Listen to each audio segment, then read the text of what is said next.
Um rei embriagado de vaidade, um banquete luxuoso em plena guerra.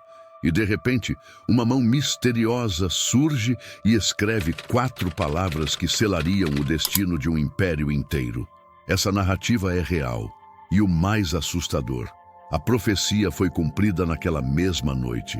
Neste vídeo, você vai compreender o que a expressão Mene Mene Tekel Upharsin realmente significa, porque Deus interveio com a própria mão, e o que a queda do rei Belsazar revela sobre juízo divino, profanação do sagrado e a ruína inevitável de nações que desafiam o céu. O cenário é a Babilônia, um império que aos olhos humanos ainda parecia inabalável. Mas o texto já indica sinais de desgaste. O nome citado como rei é Belsazar. Mas quem ele era, de fato? Seu nome não aparece em registros históricos como rei absoluto da Babilônia. E é aí que muitos param. Mas hoje, vamos além. Do ponto de vista histórico, sabemos que o verdadeiro monarca naquele período era Nabonido, pai de Belsazar. No entanto, Nabonido havia abandonado a capital e escolhido viver em Tema, no deserto da Arábia, buscando práticas espirituais e alianças políticas.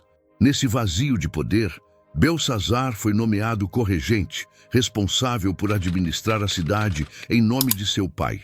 Por isso, quando ele oferece a Daniel o 3º posto no reino, Daniel 5,16, não está exagerando.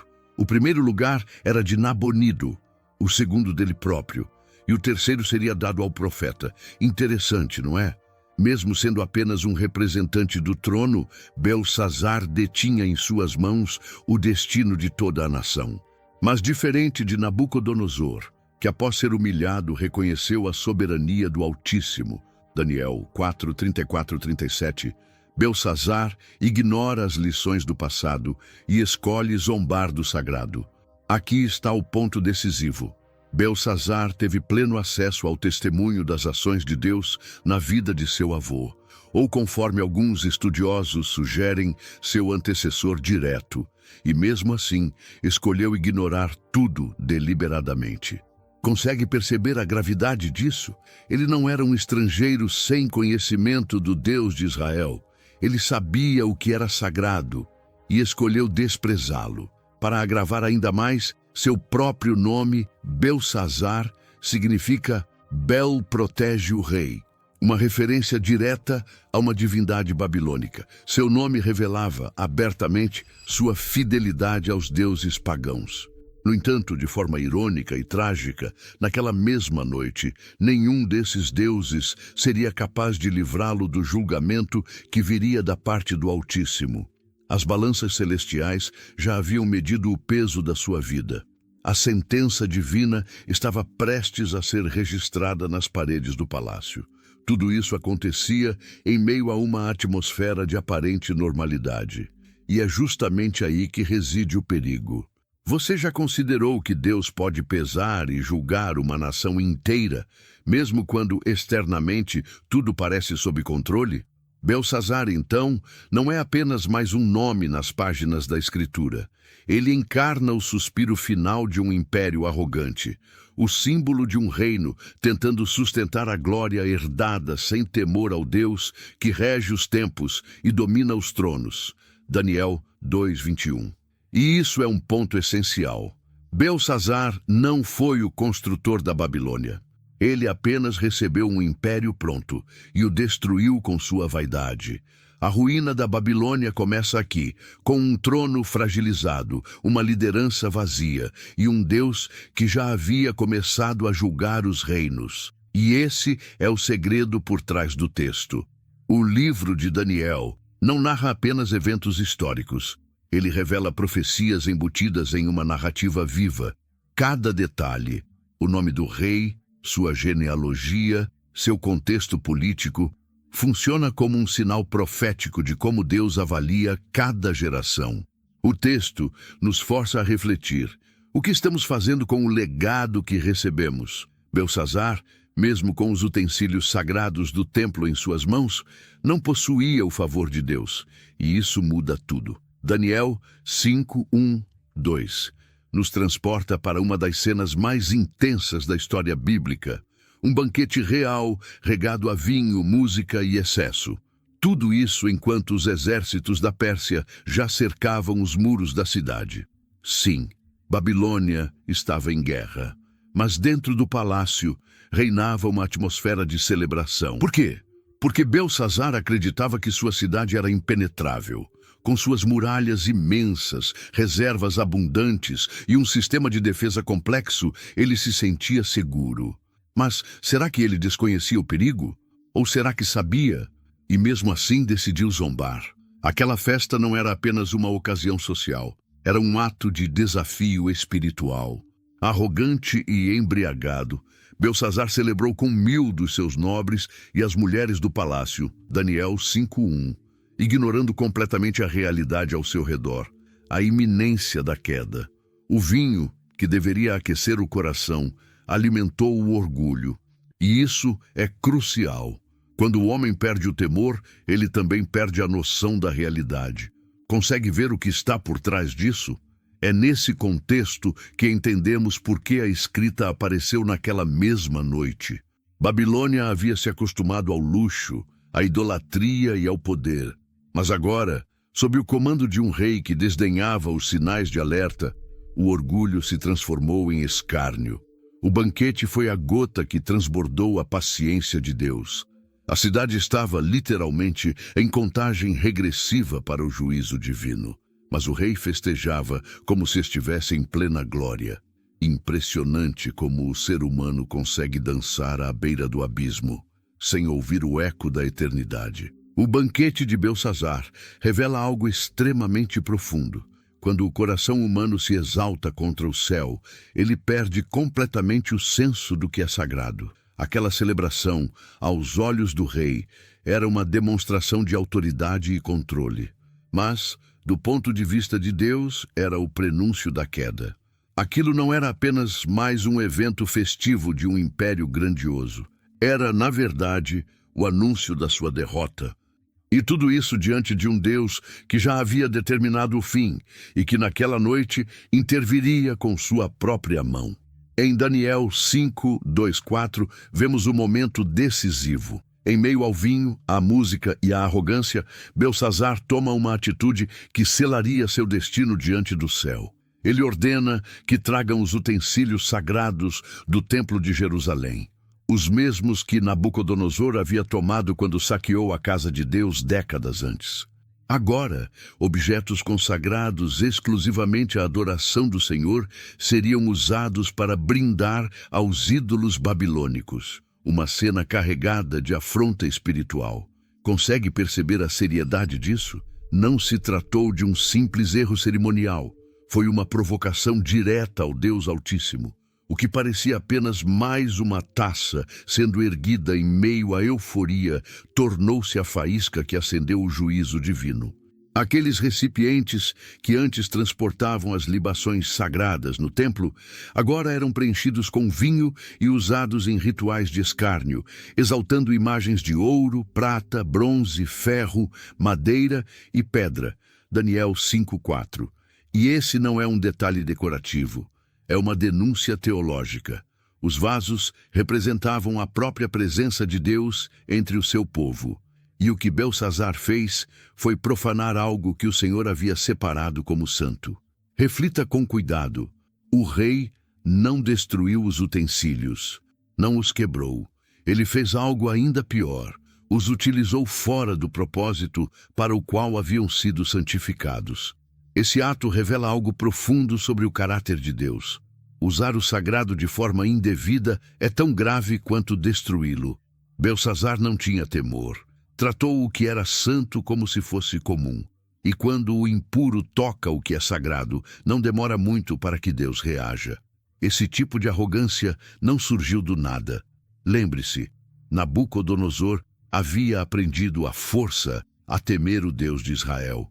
Mas Belsassar ignorou esse legado. Ele tinha conhecimento, sabia da história, tinha acesso aos registros e, mesmo assim, escolheu zombar do sagrado. É impressionante como a Bíblia deixa isso evidente. O juízo divino não vem sem sinais. Ele chega quando os sinais são desprezados. Ali, diante dos nobres, das mulheres e de toda a elite do império, o rei desprezou o que pertencia a Deus. Aquilo não era apenas um copo de vinho, era um símbolo, um lembrete de que existe um trono muito acima de todos os outros. E naquele instante, Belsazzar colocou sua alma na balança do céu. Babilônia não seria destruída por um exército, seria derrubada porque um homem escolheu escarnecer de Deus. Daniel 5:5 registra um dos momentos mais sobrenaturais da história.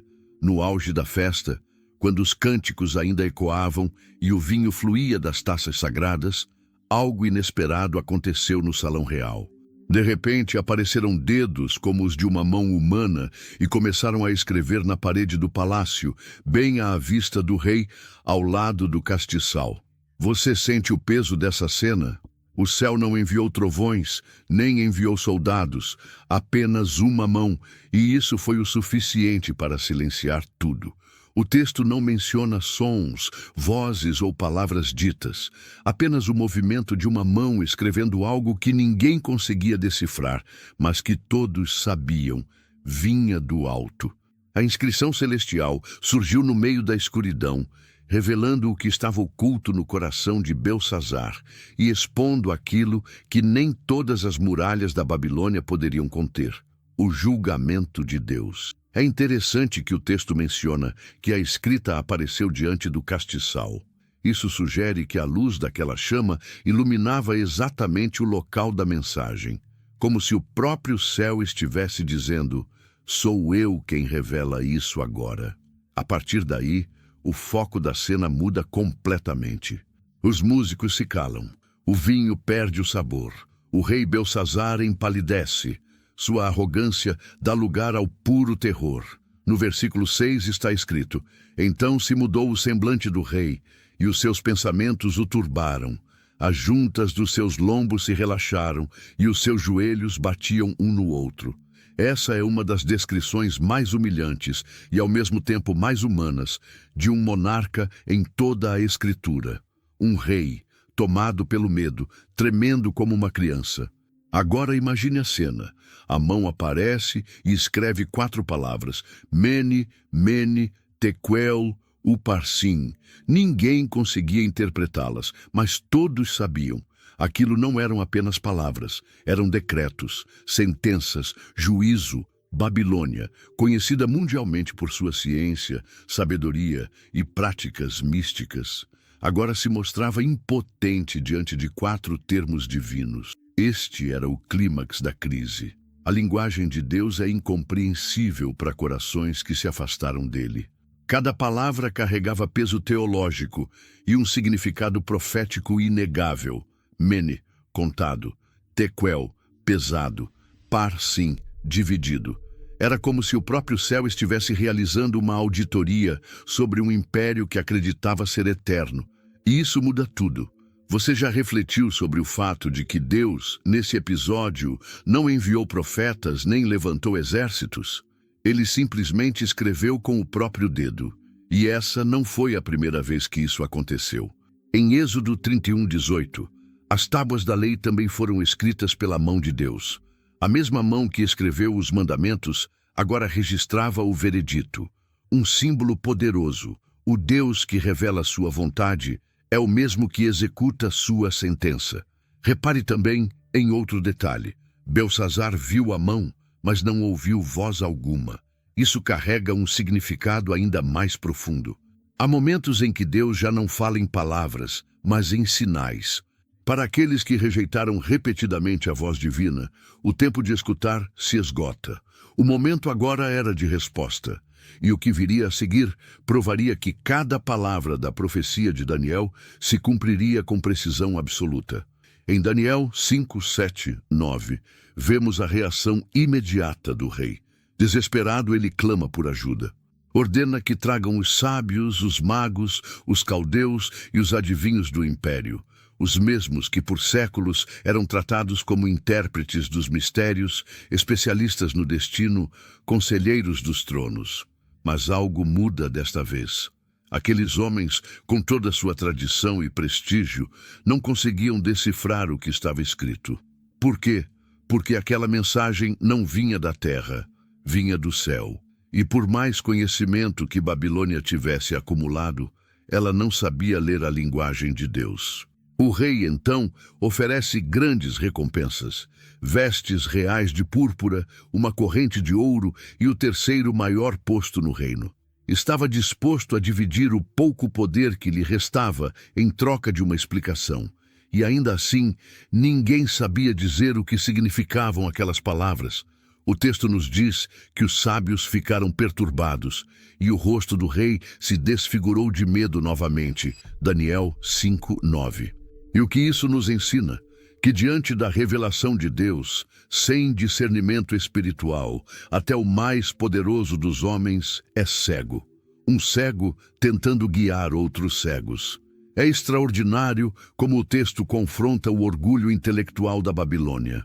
A nação que calculava estrelas 1000 anos antes de Cristo, que ergueu jardins suspensos e dominava povos, agora se via incapaz de interpretar 4 palavras. Isso mostra que toda sabedoria humana tem um limite, e esse limite se chama o trono de Deus. Você consegue enxergar que essa história não é apenas um registro histórico, é uma exposição profunda da teologia bíblica. Os homens que entraram naquela sala já haviam servido aos reis anteriores. Eram respeitados, influentes, cheios de títulos. Mas, naquele momento, tudo isso foi inútil. Falavam muitas línguas, mas não falavam a do Espírito. Esse padrão se repete nas Escrituras. Os magos do Egito não conseguiram se opor a Moisés. Os sacerdotes de Baal fracassaram diante de Elias. E agora, os caldeus não conseguem interpretar a escrita diante do dedo de Deus. É como se o texto gritasse: não há sabedoria, nem entendimento, nem conselho contra o Senhor. Provérbios 21:30. Daniel 5:10 e 13 apresentam um momento decisivo na história. Enquanto os sábios falham em decifrar o mistério e o rei está dominado pelo terror, uma voz inesperada ecoa nos corredores do palácio, a da rainha-mãe. Ela recorda um homem com dons excepcionais, alguém que interpretava sonhos, solucionava enigmas e desvendava mistérios ocultos. Um homem em quem habitava o espírito dos deuses santos. Daniel 5:11. Esse homem era Daniel, já idoso, esquecido pelos novos líderes da Babilônia, mas ainda portador da revelação divina. Curioso, não é? Existe uma ironia sutil no texto. Daniel estava vivo o tempo todo, porém foi ignorado por Belsassar, embora tivesse servido como conselheiro de Nabucodonosor, o maior rei que a Babilônia já teve. Essa situação revela algo profundo sobre os impérios terrenos. Quando o poder muda de mãos, a sabedoria espiritual é muitas vezes deixada de lado. No entanto, Deus não se esquece daqueles que permanecem leais, e mesmo no silêncio, Daniel estava sendo preparado para a hora exata. Aquela mensagem sobrenatural não poderia ser confiada a qualquer um. Ela exigia alguém que já tivesse intimidade com o autor da mensagem. Assim que Daniel entra na sala do trono, tudo muda. O texto não sugere pressa nem medo. Ele chega com a autoridade de quem já havia interpretado sonhos e visões do próprio céu.